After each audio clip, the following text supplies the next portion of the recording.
And hello good people of the internet, it is I, Tommy Kelly, and this is Adventures in Woo Woo, and in this episode I want to talk a bit about graveyard magic.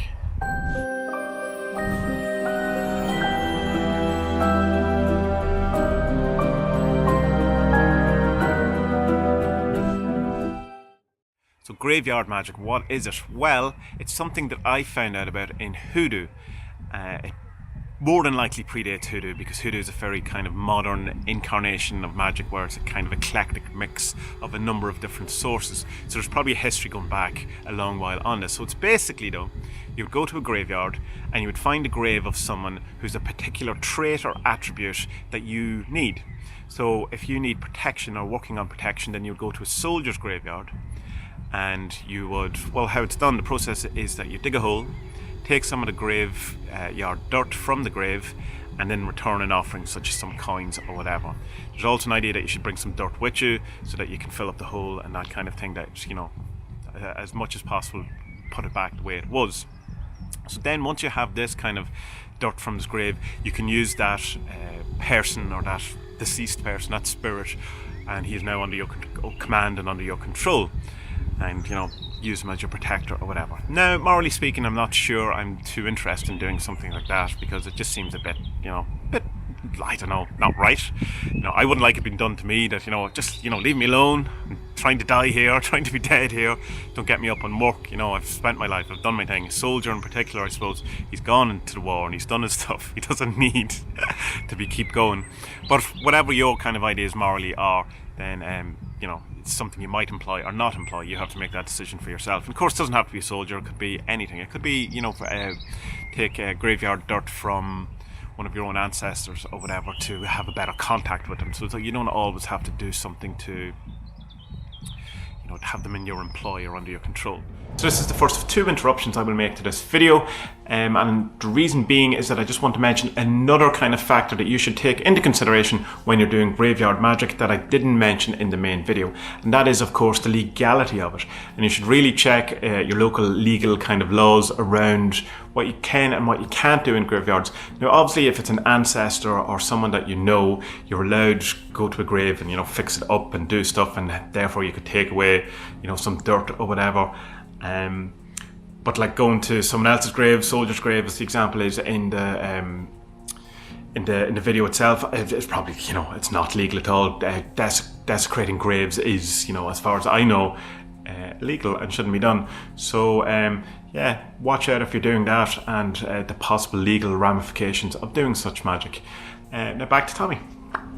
That all said, if I ever was going to do it, I have definitely found a grave that I would do it with. And I'm out here in the hill of Faughart.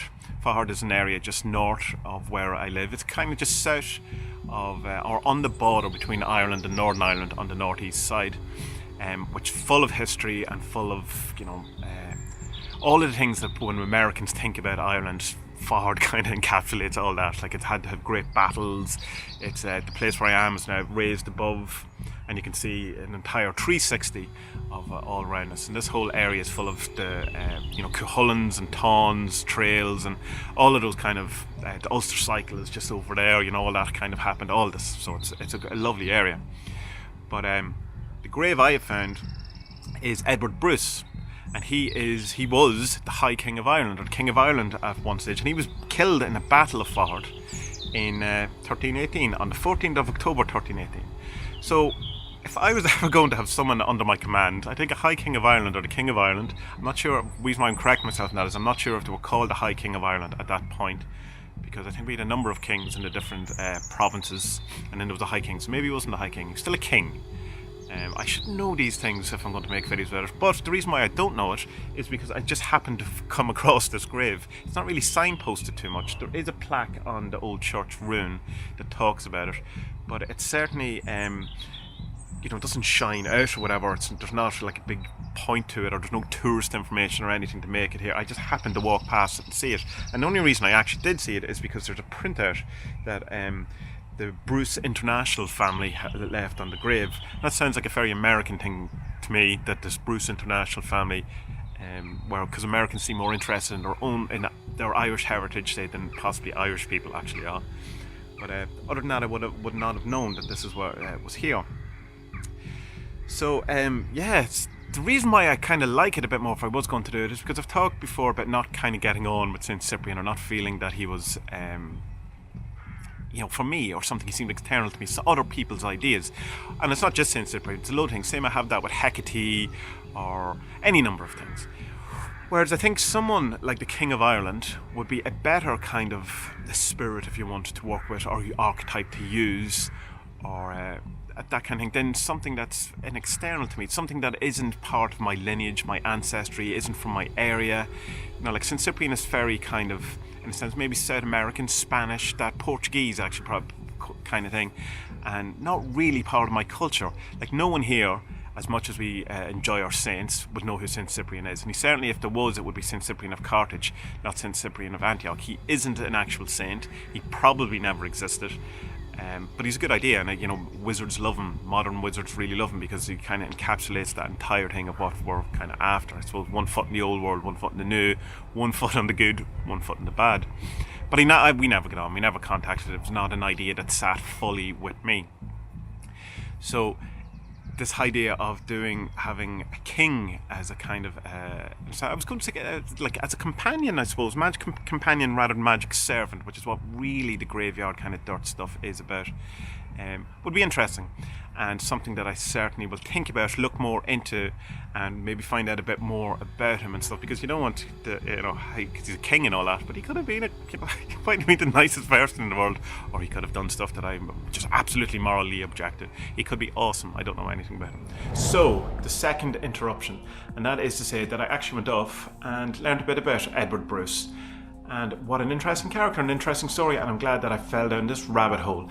Basically, the story of Edward Bruce, or Edward the Bruce, is the sequel to Braveheart, in that at the end of Braveheart you have Bannockburn, it's 1314, Robert the Bruce has kind of taken the mantle over from William Wallace in that story, in that version of Truth, and they said, you fought for him, they fought for me, and that whole thing of the men of Scotland starving outnumbered on the field of Bannockburn, won their freedom, or whatever the exact quote is. So then what happens next is that Robert sends his brother to Ireland to try to beat the English and get the English out of Ireland, in a kind of a selfish way too, because they were trying to attack the English on two fronts, so from Scotland and then from Ireland.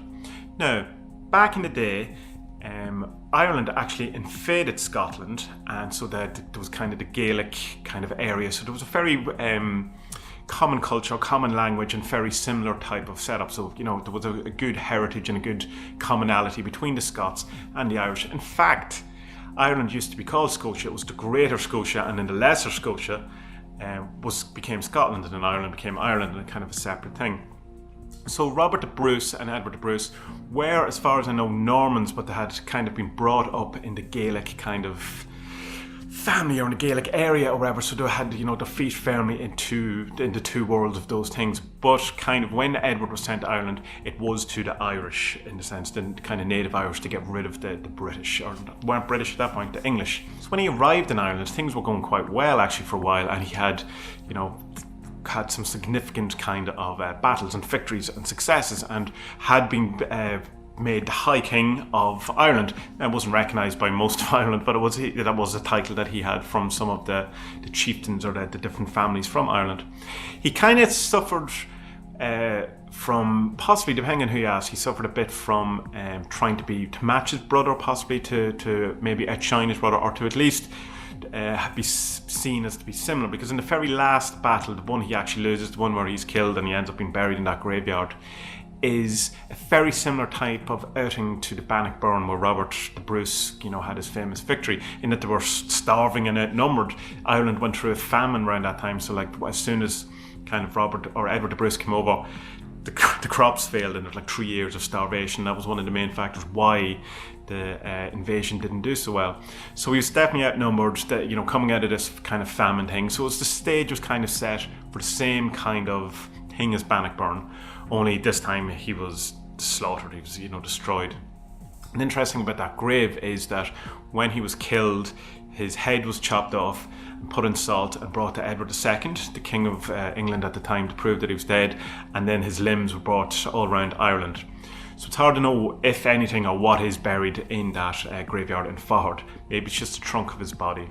But anyway, interesting story, and I'm glad I checked them out, and certainly something that could have, had he succeeded, would have drastically changed the whole history of Ireland, and it would have been a very different climate, very different. Imagine like a Scottish-Irish kind of empire, possibly. Who knows what would have happened? But it's an almost forgotten point of Irish history. It's not something I'm tremendously familiar with anyway, because the history I did at secondary school or at school was modern history, kind of Ireland from the famine to around World War II kind of stuff. So it's not something that would have been touched on, but more in a kind of glossed over type thing. So the big failures aren't really talked about, it's more the big successes. Anyway, back to Tommy, who was talking about grave magic.